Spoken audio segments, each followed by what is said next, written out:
Porque é impossível errar em uma área da sua vida, permanecer no erro e esse erro não atingir outras áreas.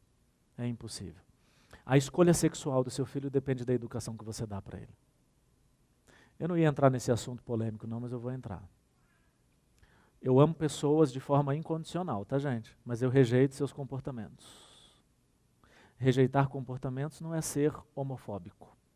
Não é.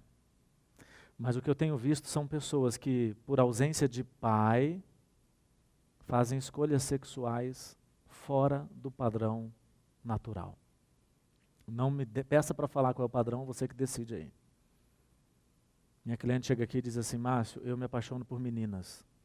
E eu sou menina. O que você acha? Eu falei, o que eu acho é que eu te amo do mesmo jeito. Ela, mas sabe o que é? É porque eu não queria me apaixonar por meninas. Eu falei, eu posso te ajudar. Se você se apaixona por meninas e é menina e gosta disso, eu não posso fazer nada. Eu vou repetir, gente, eu amo pessoas, mas rejeito comportamentos. Isso não é crime, é? Não é. Aí ela diz assim, mas eu quero mudar, já fiz isso, já fiz aquilo, fiz tudo o que eu queria fazer, mas eu não consigo, é mais forte do que eu. Eu falei assim, eu entendo. Mas você quer mudar? Você se sente incomodada com isso? Sim, então eu vou te ajudar. Me fala um pouquinho sobre a sua mãe. Aí quando eu perguntei da mãe, ela fez assim, ó, minha mãe, e deu um sorriso, eu falei assim, não precisa falar sobre a sua mãe. Porque o dia que eu decidi atender adultos, eu me tornei especialista não em esperança, e sim em dor. Eu sou especialista em encontrar a dor, gente, que tirou de você a esperança. E ela acontece na infância, na maioria das vezes. E se lá aconteceu, depois na vida adulta vai acontecendo de novo, tá? Vários outros momentos.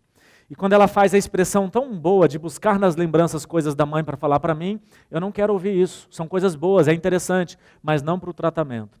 A propósito, eu errei a pergunta, fulana. Eu queria que você falasse sobre o seu pai. Por quê? Por que você quer saber do meu pai? É dele que eu quero saber. Me conta quais são as suas melhores lembranças que você teve com seu pai. Ela se transforma, gente.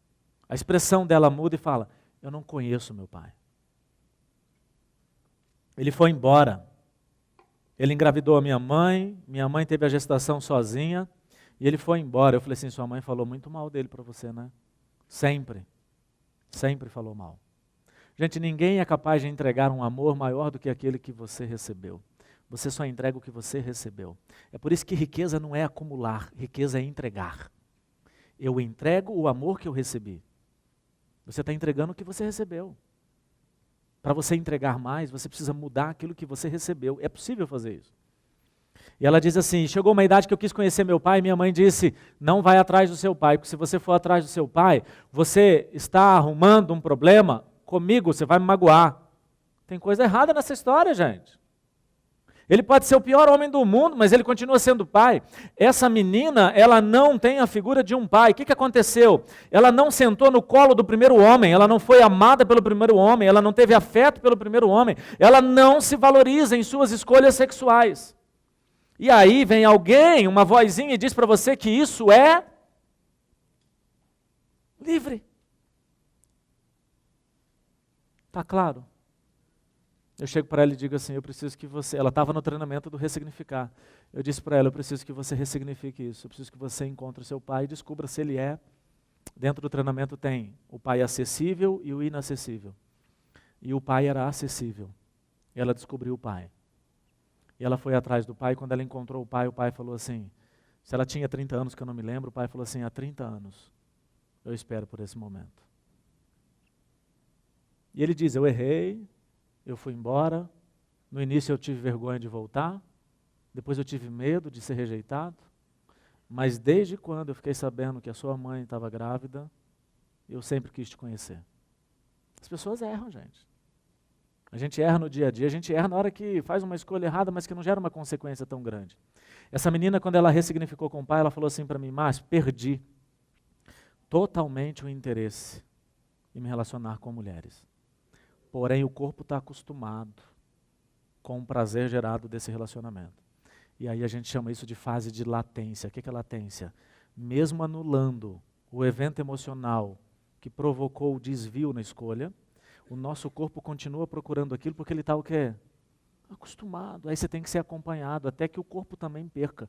O corpo demora mais para perder o interesse de um comportamento ruim do que a mente. A gente anula na mente de forma rápida, porém eu preciso acompanhar essa pessoa para que ele anule no corpo, fisicamente. Que eu não posso dizer para essa pessoa que ela não tinha prazer nesses relacionamentos. Claro que tinha. Só que agora a gente anulou aquilo que deu origem. E essa origem é algo do bem ou do mal? A origem desse comportamento é um evento de quê? Do mal. Positivo ou negativo? Negativo. De esperança ou de dor? De dor. Bem e mal é Bíblia, esperança e dor é psicologia, positivo e negativo é física quântica. É tudo a mesma coisa. Esses estímulos precisam ser mudados. E ela mudou esse estímulo do passado, agora ela reconhece o pai, pode não ter intimidade com o pai, mas anulou a influência da ausência do pai. Isso é consequência de orfandade. Antes de ir para o intervalo, eu queria que você anotasse no seu caderno as consequências da orfandade. Você pode descobrir em você, tá? O que eu quero é que você evite que o seu filho carregue essas consequências. Resumindo, eu quero que você seja coach do seu filho. Mas o que você vai aprender aqui não serve para aplicar em você. Você precisa de um coach. Não estou falando isso porque eu quero vender, não. Você compra se você quiser. Tanto é que hoje eu não vou vender nada. Eu não vou oferecer, eu não vou fazer apelo emocional, nada disso. Só estou te mostrando que o que você está aprendendo aqui serve para você aplicar nos seus filhos, mas não serve para você aplicar em você, que para você é um pouco diferente. Orfandade, primeira característica da orfandade, hipersensibilidade. É com H, tá? Estou falando que às vezes erra, né? Hipersensibilidade. Gente, se ofende com qualquer coisa. Um olhar. Olhou, o que foi isso? Está me olhando por quê? Filhos adultos que não tiveram pais presentes, que não foram supridos emocionalmente, eles tendem a ter várias características que a gente chama de características consequências da orfandade. Hipersensível é uma delas. O que mais? Incapacidade de ser pai. E eu vou dar um exemplo aqui. Ele não tem o desejo de ser pai. Para ele não faz sentido ser pai agora. Lembrando que quando eu falo pai, eu falo mãe. Minha cliente descobre que quer ser mãe, mas o problema dela é que o marido não quer ser pai. Não dá, né, gente? Mas vamos esconder a pílula e fazer de conta que tomou? Aí eu acho extremamente complicado. Não quer, é difícil, é melhor você usar persuasão e convencer outra pessoa sem dominar, né? Sem aplicar a manipulação. Por que ele não quer ser pai? Eu trabalho com isso. Por que ele não quer ser pai? A origem. Porque não é agora que eu vou resolver, eu tenho que entender de onde está vindo isso. Esse menino cresceu em uma família que o casal teve ele sem planejamento. E ele nasceu em um lar onde todas as vezes que o telefone tocava, desde quando ele era bebezinho, de um dia, talvez, que alguém ligava para ele, para o casal e dizia, vamos sair? O casal falava, hoje não, né? Agora a gente tem fulano. A gente já não pode mais sair do jeito que a gente saía. Isso é verdade, gente? É. Mamá, você não tem que ser sincero com meu filho? Sim, mas você não conta toda a verdade. Vocês entenderam isso? Eu tenho que ser sincero sempre, mas eu não preciso entregar. Quando eu explicar de sexo para o meu filho, eu vou contar tudo se ele tem 6 anos? Não, eu vou contar o que ele entende. Eu vou entregando o quê? Aos poucos. Ó, filhinho tá caminhando, engatinhando na casa, não dá, né, fulana? A gente tem fulano agora, não dá para sair mais. Ei, época, hein, que a gente fazia tudo? Tá bom, tchau, me liga. Puf, desligou. Mais 2 anos de idade, não dá, ele está gripado, sabe como é que é, né? Tão complicado sair de casa, tem ninguém para ficar com ele. Fala sério, você já fez isso? Esse menino cresceu onde ele era o problema. Qual é a referência que tem? Que ter filho é bom ou ruim? Pronto, não tenho como fazer esse pai engravidar a mãe para ser pai, enquanto ele não mudar essa referência. Pela pressão, sabe o que ele faz? Ele se submete. Ele diz assim, tá bom, é o que você quer, a gente faz.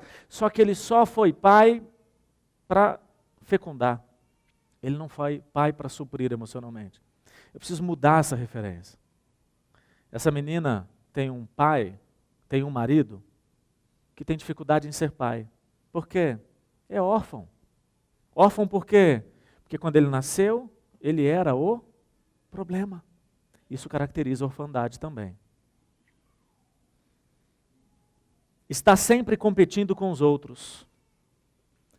problema de orfandade. Não é que sempre, tá? Mas a maioria das vezes pode ser. Sempre competindo com os outros. Busca afirmação. Busca aceitação. Eu disse que aceitação é algo que a gente busca?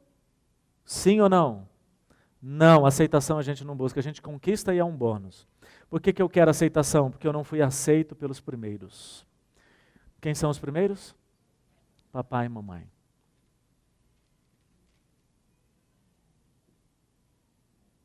Busca por significado e se esforça para ter sucesso e raramente descansa. Filhos adultos, filhos órfãos de pais vivos ou mortos, são aqueles que para alcançar resultado o esforço tem que ser muito, muito, muito grande. Não descansa, não tem porquê. Às vezes até desenvolvem uma patologia, que não é uma patologia, é um comportamento chamado workaholic. Workaholic. Workaholic. Viciado em trabalho. Por quê? Ele ganha pelo esforço. O negócio dele é se esforçar. Não sabe se conectar emocionalmente. É ruim de relacionamentos.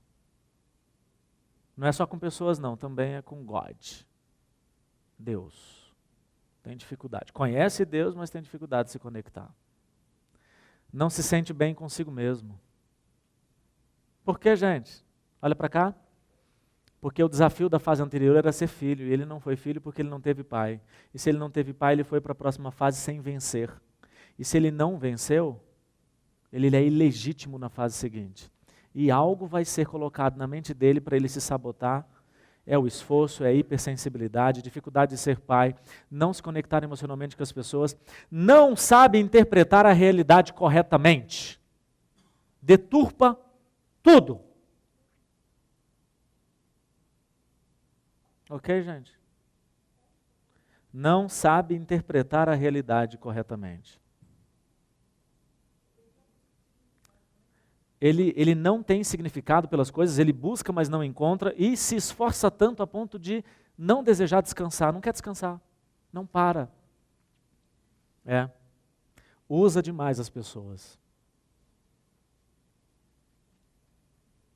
Ele não se garante, gente. Por quê? Porque ele não tem aquela lembrança da infância. Não sabe se submeter à autoridade. Um homem, uma mulher, órfão de pai vivo ou morto, já eu explico o órfão de pai vivo e morto, para vocês entenderem a diferença, dentro de uma igreja é aquele que só é um problema dentro da igreja. Porque ele não se conecta à autoridade religiosa. Ele não se submete. Que fulano está falando isso? Tem nada a ver. Ridículo ele falar isso lá na frente, aquele padre, quem ele pensa que é, aquele pastor. Se for dentro de uma igreja que tem aquelas reuniões, discipulado, pior ainda, ele é uma farsa no discipulado quando ele sai. Tá identificando pessoas? Não. Vários nomes aí? Não. Pergunta sobre os pais dessa pessoa para você ver se o relacionamento foi bom ou ruim. Eles são duros com a sua própria família. Dureza, dureza, dureza. Por que seu pai foi tão duro com você? Não se conectou emocionalmente com você? Porque ele não teve uma referência de pai. Eu não tenho uma lembrança de sentar no colo do meu pai quando eu era criança. Eu não tenho essa lembrança que eu pedi para você buscar. Tá bom? Eu tive que ressignificar. A lembrança mais forte que eu tenho do meu pai vindo na minha direção para brincar comigo, não é porque ele veio brincar, ele veio quebrar o meu jogo de botão, de futebol de botão, que eu estava jogando e fazendo barulho. E ele queria dormir, ele veio, quebrou e falou assim, agora você vai ficar quieto. É essa a lembrança que eu tenho. Carinho da minha mãe até hoje, eu pago para o meu filho para ele puxar meu cabelo. Que é o carinho mais expressivo que tem para mim é puxar o cabelo. Porque a lembrança de afeto que eu tenho da minha mãe é eu deitando no colo dela para ela tirar piolho. Gente, eu me relacionava com as pessoas... Era para ser espontâneo, né? Desculpa. É que não deu, cara.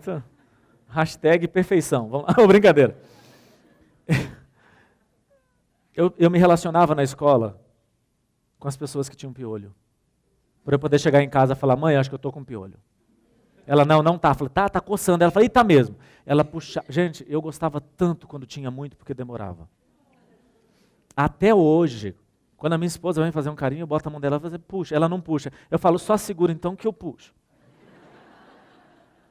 Mas por quê? Porque é o que ficou marcado.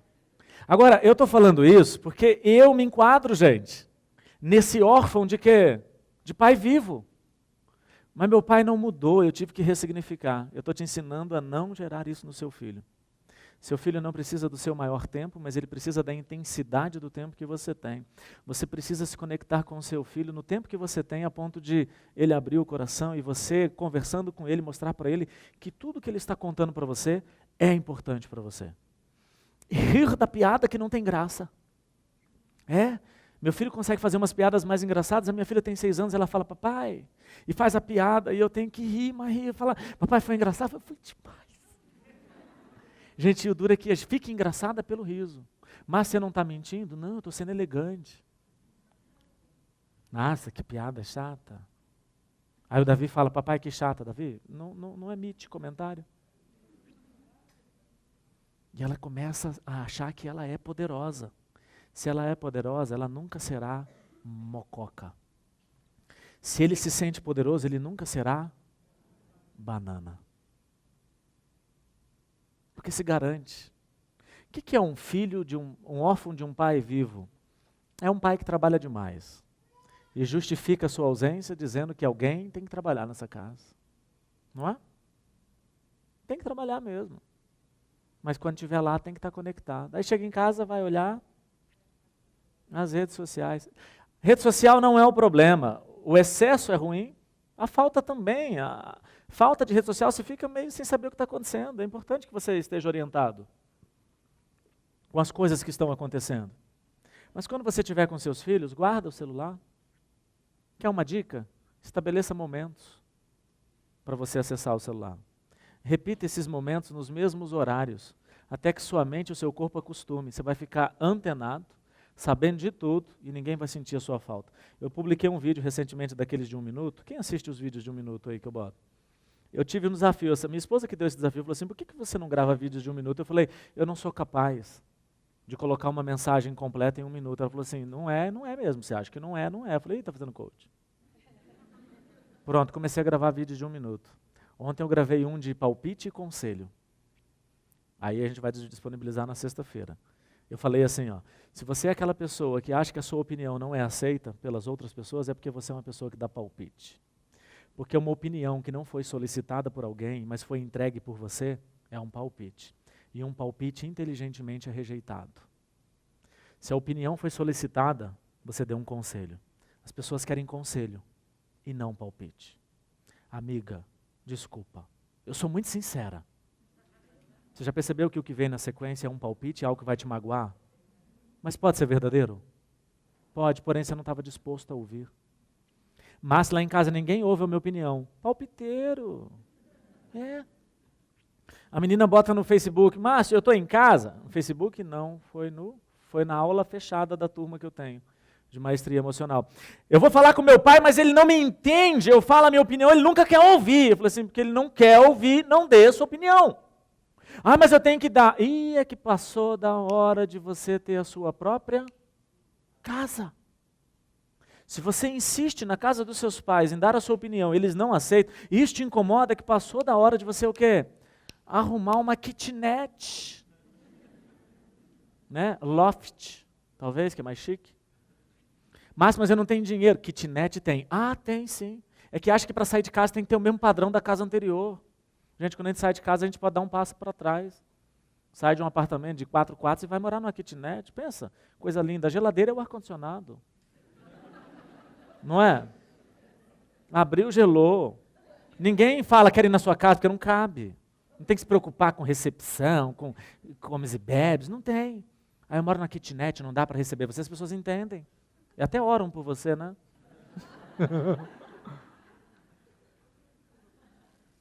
Está ficando tempo demais, porque um dia a mamãe disse que só sai de casa quando casar. Isso é sentença, gente.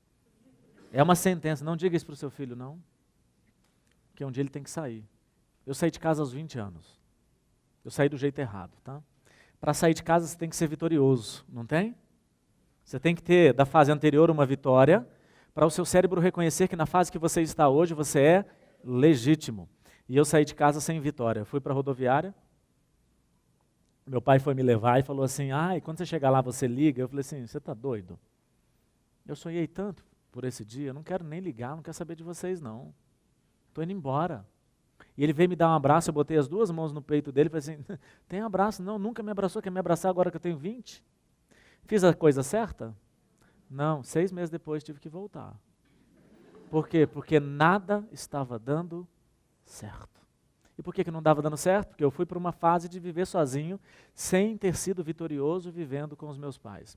Porque eu, já adulto, eu tinha que reconhecer isso, eu precisava de uma orientação, de uma ajuda, para corrigir aquilo que meu pai não conseguiu entregar de forma correta. Gente, é tão bom educar os meninos, é melhor ainda ver neles, assim, espontaneamente, aquilo que eles aprenderam com a gente.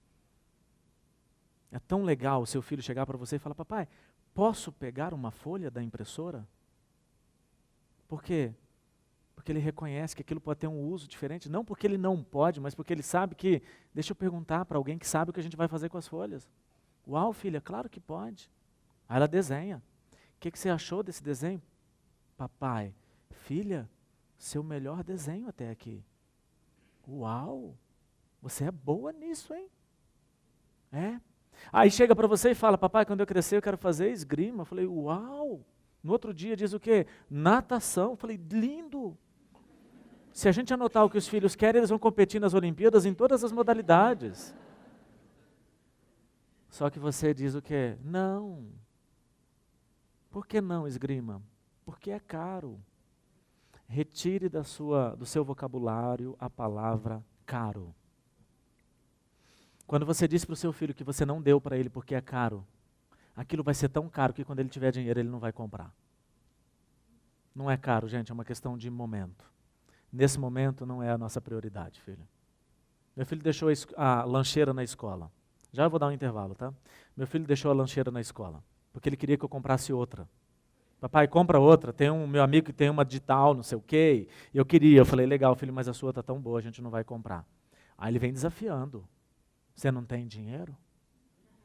A gente é pobre? Eu falei, nunca fomos. Nunca fomos. Nem quando o papai passou fome, ele foi pobre. Mas você não vai comprar, então por quê? Eu falei assim, porque não é o momento, filho. A sua está muito boa. Ah, então tá. Quietinho, foi para a escola, que era uma outra escola que não é a dele de hoje. E chegou em casa, papai, perdi a lancheira. Falei, não tem problema, filho, acontece. Papai também perdeu tantas coisas na escola. Não tem problema. Não vamos discutir o problema hoje, sabe por quê? Esse problema vai ser uma coisa de amanhã. Ele não acabou de chegar da escola? Ele não precisa dessa lancheira.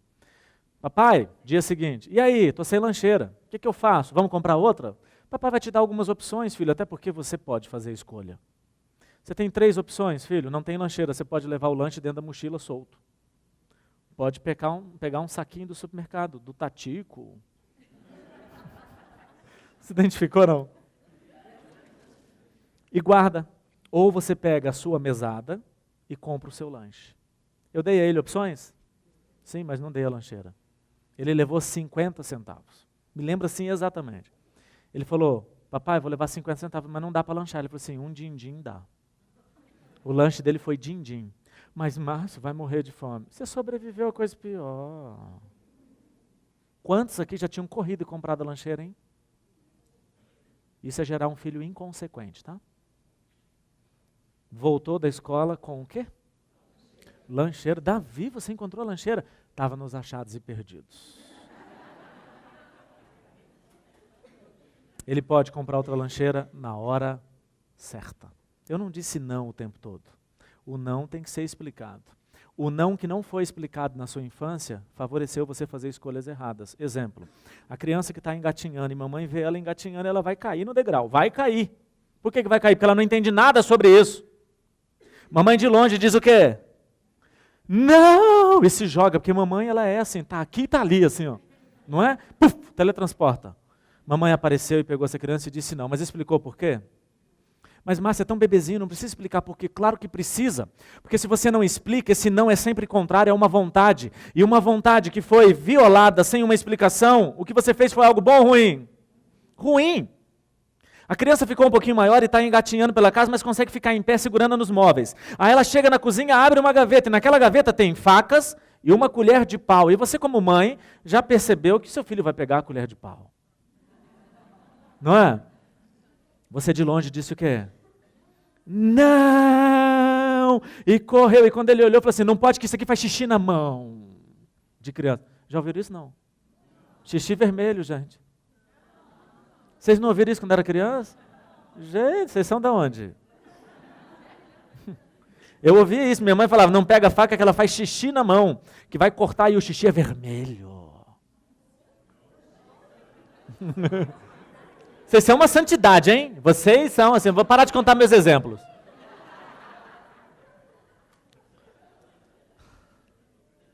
Menino entrou na cozinha, botou a mão para dentro e você gritou?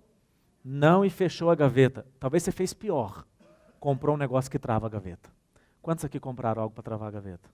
É o pior que você pode fazer. É o pior. Seu filho está pegando aquilo porque ele não entende nada sobre aquilo. Quem é que vai fazer ele entender? Você, não proibindo, e sim explicando. Só que para explicar você tem que estar do lado dele, não tem? Claro que tem. Tem que estar perto. Meus filhos nunca pegaram. Minha filha cortou o dedo esses dias. 6 anos de idade cortou o dedo. Queria fazer salada de fruta. Aí ela falou, papai, posso fazer? Eu falei, Sofia, faz o seguinte, espreme uma laranja. Aí peguei o espremedor daqueles de plástico e cortei a laranja e falei, toma, filha, se você cortar, quiser fazer outra coisa, me chama que o papai corta, que essa faca, ela pode cortar o seu dedo. Nunca diga vai cortar o seu dedo, diga pode. E aí eu estou assistindo televisão em uma sala que fica perto da cozinha, e a Sofia cantando e fazendo, de repente ela para, fica quietinha. E ela começa a falar assim, ó, em voz baixa, eu não posso chamar eles. Eles vão brigar comigo. E eu assim falei, cara, aconteceu alguma coisa. Quando eu corro na cozinha tem gotas de sangue no chão. E eu fui seguindo as gotas, e cadê a Sofia? Entrei no banheiro lá de serviço, ela não estava. Sofia, cadê você? E eu sabia que ela tinha cortado o dedo, estava sangrando, mas gotas assim, sabe? Fortes. Falei, Sofia, cadê você, mulher? Aí ela falou, eu estou aqui, escondida num canto, peguei, Sofia, o que foi? Você vai bater em mim? Eu falei, não, filha, você cortou o dedo, eu vou fazer um curativo. Eu pensei que se fosse brigar, falei, não, filha, papai está aqui para te socorrer. Corrigi. Fiz o negócio, parou de sangrar, ela pegou e me abraçou e falou, papai, obrigado por você existir. Falei, você melhorou, filha? Agora vamos conversar sobre o que aconteceu. Você entendeu, filha, que a faca pode cortar? Pode. Então, quando for assim, chama o papai. Até que você tenha a habilidade de usar o quê? A faca. Quantos aqui iam falar? Te falei, te falei, te falei, te falei. Tá vendo? Olha aí, da próxima vez, se fosse aquela faca, você perdia o dedo. Ainda bem que foi de serrinha. Se fosse aquela que seu pai usa para fazer churrasco, você perdia a mão. Quando você fez isso, você tirou do seu filho a possibilidade dele ser um chefe de cozinha. E talvez ele nasceu para ser um chefe de cozinha e transformar pessoas pela gastronomia. Quando você não explica, você elimina possibilidades futuras do seu filho. Quando você fecha a gaveta, você está dando um não sem uma explicação. É muito mais fácil fechar a gaveta, vocês concordam comigo? É muito mais fácil evitar a entrada, é muito mais fácil colocar aquele cerquinho assim, que parece um cachorro, seu filho agora, né? Não é muito mais fácil? Eu fiz isso, gente. Mas o ideal é que a gente esteja perto para deixar ele fazer escolhas desde a infância. Seu filho está entrando na cozinha e você gritou não, agora ele está pulando no sofá. Agora ele é um pouquinho maior, não é? E ao pular no sofá, você na hora fala, a gente acabou de reformar o sofá, botou esse vinil aqui. Lembrou do vinil, não? Couro sintético de pior qualidade. E aí? Não pula. Aí ele pergunta por quê? Porque ele já está maior, não é? Aí você fala assim, não pula porque assim você vai quebrar. Criança não vai quebrar o sofá, ela é leve. Meu filho já está com 11 anos, ele pulou muito tempo. Eu falei, filho, agora você está pesado. Se você pular, você realmente quebra e é desnecessário, tá? A gente pode ir para um outro lugar para você pular. Mas a Sofia pula. Papai, por que ela pula? Porque ela é leve. Quando você era leve, você também pulava. A propósito, já filha, que você pode cair, papai vai deixar travesseiros para amortecer. Se não pode ficar do lado, bota travesseiro. Mas não diga, não pula porque vai quebrar, porque é tão levezinha a pessoa que não quebra. Márcio, mas você não conhece os meninos lá de casa, não. Cada um tem o filho que merece. Estão entendendo não, gente? Não, não pula. Não engatinha. Não abre a gaveta. Por quê? Porque não. Aí um dia você chega em casa, seu filho ficou o dia inteiro sem você, e é óbvio que ele ouve a porta abrindo e vem correndo na sua direção, e você com medo diz, não corre, porque assim você vai cair, você determinou que ele vai cair, palavras têm poder. Estou vindo do Parque de Águas Claras, junto com meu filho, e ele decide andar em uma muretinha dessa altura estreita, e ele está andando. De repente a muretinha muda e fica mais estreita ainda. Eu falo, filho, nessa não. Nessa você vai cair. Gente, não deu outra, 3 passos. Olha para cá. Ele escorregou na mureta e de perna aberta ele caiu. O pior não foi o órgão genital, não, os testículos, que bateu mesmo, ficou muito dolorido. Ele ficou assim, mas chorou, mas ele arranhou a perna assim no tijolo, assim, até parar. Sangrou, eu peguei a garrafinha de água, joguei a água, tudo. Quando ele parou de chorar, ele olhou para mim e falou assim, na verdade, quando ele começou a chorar, a primeira coisa que ele falou, culpa sua. E eu falei, que culpa minha? Mas eu socorri o menino. Quando ele parou de chorar, eu falei assim, por que culpa do papai? Porque você disse que eu ia cair. Filho, aqui você pode cair. Filho, essa mureta é mais estreita. Já que você pode, continua. Mas me dá a sua mão. Não é muito mais fácil? Não é muito mais interessante? Fácil não é, mais interessante. Fácil mesmo é falar, sobe não. Timidez é um temperamento. Um estudo feito e publicado no livro do Daniel Goleman, o expoente de inteligência emocional, ele fala que a timidez do homem, do ser humano, ela foi estudada a partir da timidez dos gatos. Interessante isso, né? O gato demonstra ou não timidez. Introvertido, extrovertido, o ser humano um pouquinho diferente, mas foi a partir dali. A timidez é um temperamento que você ou nasce com ela ou desenvolve. Tem gente que não nasceu tímido, desenvolveu timidez. Tem gente que nasceu tímido, venceu a timidez ou ficou mais tímido. E quem participa da construção da timidez dos filhos são os pais, quando dizem não para tudo sem uma explicação. Porque timidez não é medo de pessoas. Timidez é medo do novo. Porque aquele seu amigo que você conhece há 20 anos, você não é tímido com ele. Você é tímido com alguém que você não conhece. Você é tímido com pessoas ou com atividades que você precisa desenvolver que você nunca fez. Quando você encontra alguém, você é tímido, se você tem esse temperamento. Anos depois, aquela pessoa andando com você vira para você e diz assim, nossa amigo, você perdeu a timidez, hein? Não, é você que deixou de ser uma pessoa nova, desconhecida, é uma pessoa que eu estou acostumado. Um adulto tímido é provavelmente uma criança que teve um pai que super protegeu. Tudo era não para proteger. De novo, gente, o filho, a criança tem que entender o não, tem que ouvir o não, mas o não tem que ser explicado. Tem que ser explicado sempre. Mas a gente chega em casa cansado e explicar o não. Para que explicar o não? Para que falar tanto disso? O menino veio correndo, porque você ficou o dia inteiro trabalhando e você disse, não, corre, porque assim você cai. Você provocou medo, você não cai, você pode cair, filho, corre, mas vamos aumentando a velocidade aos poucos. Minha filha caía, gente. Ela tinha assim, quando ela nasceu, ela tinha a cabeça maior que o corpo. E aí é pêndulo, perde equilíbrio. Ela caía, falou, o que vai acontecer? Eu falei assim, vai crescer, vai ficar proporcional. Posso fazer o quê? O que eu posso é tentar proteger.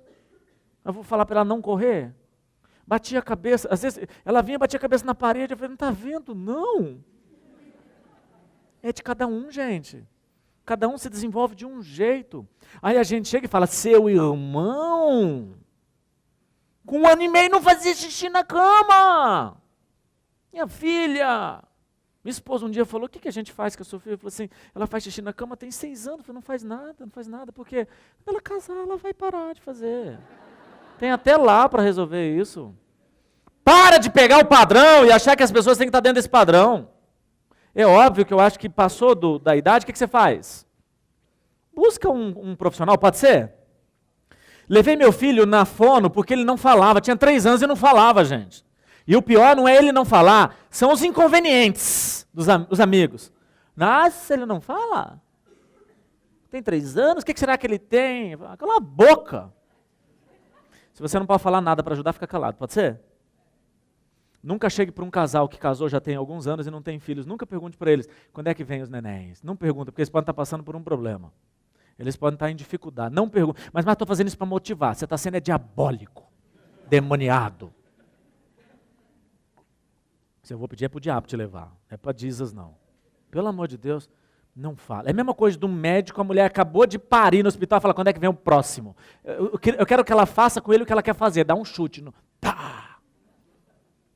Para, gente, a mulher acabou de se abrir toda ali para alguém vir para o mundo, não é? Está doendo. E o cara fala, quando é que vem o próximo? É a sua cara, é a cara do joelho. Mania de, isso não agrada ninguém. Nossa, a sua cara. Olha e fala, olha só. Ih, segura. Fica emitindo comentário que tem nada a ver. Sinceridade, gente, mas também não precisa entregar toda a sinceridade, não. Foi falando não, foi falando não, foi falando não. Ficou maiorzinho e falou, posso dormir na casa de fulano? Pergunta para o seu pai. Posso dormir na casa de fulano? Pergunta para a sua mãe. Ninguém sabe a resposta e o não é ruim. Quando ele cresce, o amigo oferece algo para ele, ele tem que fazer uma escolha. E o não na mente dele é ruim, porque sempre foi contrário a uma coisa que ele quis fazer, não teve uma explicação que o convenceu de que o melhor era não fazer, agora o amigo oferece drogas para ele, com medo de acabar com a amizade, ele diz, sim. Seu filho, se ele usou drogas, você tem participação nisso. Um filho criado com pais superprotetores tem 70% de chance de usar drogas na adolescência ou na juventude. Um filho com pais superprotetores e autoritários tem 90% de chance de aceitar drogas. Por quê? Porque o sim para as drogas é libertador. Porque o não que ele recebeu a vida inteira era necessário, na maioria das vezes, porém nunca foi explicado.